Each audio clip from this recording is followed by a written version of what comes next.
Bonjour, bonjour. Aujourd'hui, je vais parler un peu sur la notion de la nature dans la tradition négro-africaine. Donc, pardon, j'ouvre. Ça va. La notion de la nature dans la tradition négro-africaine. Il faut comprendre que dans la tradition négro-africaine, la nature a une valeur vraiment importante. Parce que nous essayons de vivre toujours en harmonie avec la nature. Pourquoi? Parce que Dieu est créateur tout-puissant, qu'on appelle Dieu, donc c'est juste un titre qu'on l'a déjà donné mondialement. Mais les créateurs divins se manifestent dans sa nature. Dans la tradition négro-africaine, Dieu ne s'est jamais révélé à quelqu'un. Il ne s'est jamais... il n'y a personne qui l'a déjà vu. Il est un mystère, il est caché.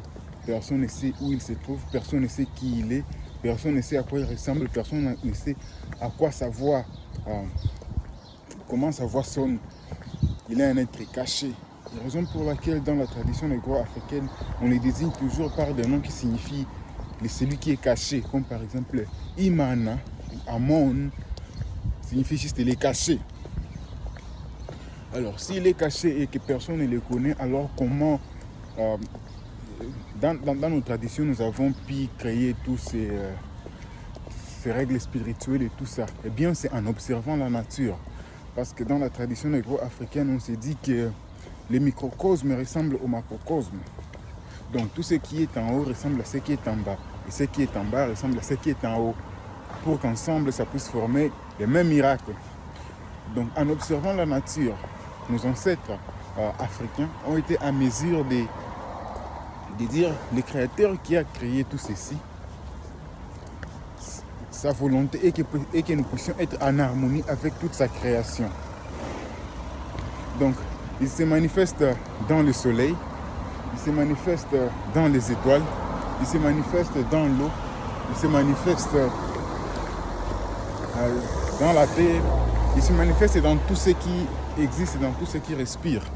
Et raison pour laquelle on dit qu'il est la parcelle et la totalité de tout ce qui existe. Donc la notion de dire que Dieu m'a dit, Dieu s'est révélé à moi, il m'a dit ceci, il m'a dit cela, ça n'existe pas dans la tradition négro-africaine. Et les gens qui utilisent ces techniques aujourd'hui, c'est bien sûr pour contrôler les cerveaux des gens, pour être à mesure de contrôler les gens. Parce que si quelqu'un te dit que Dieu s'est révélé à lui, Dieu l'a parlé, donc tu te dis qu'il n'y a plus rien à réfléchir, Dieu a déjà parlé.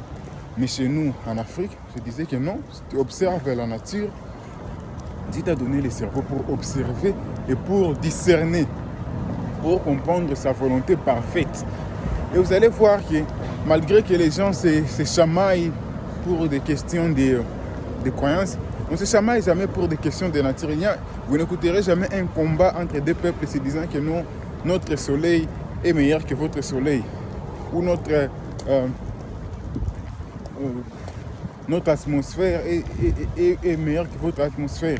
Ou je ne sais pas. Donc on ne s'approprie pas ces choses-là.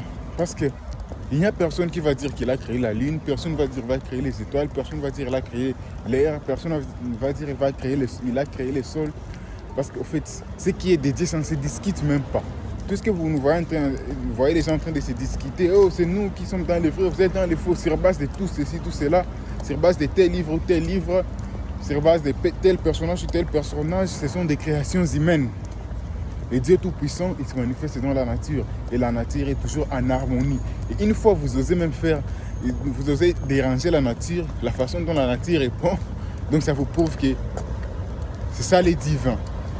Donc on ne dit pas que Dieu c'est le soleil, ou Dieu c'est la lune, mais il se manifeste dans ses créations. Il se manifeste dans les humains, il se manifeste dans l'eau, dans les animaux. Donc tout ce qui respire est une parcelle et la totalité des dieux ou les créateurs, ou comme on l'appelle chez nous, Imana, Jakomba, et tout cela.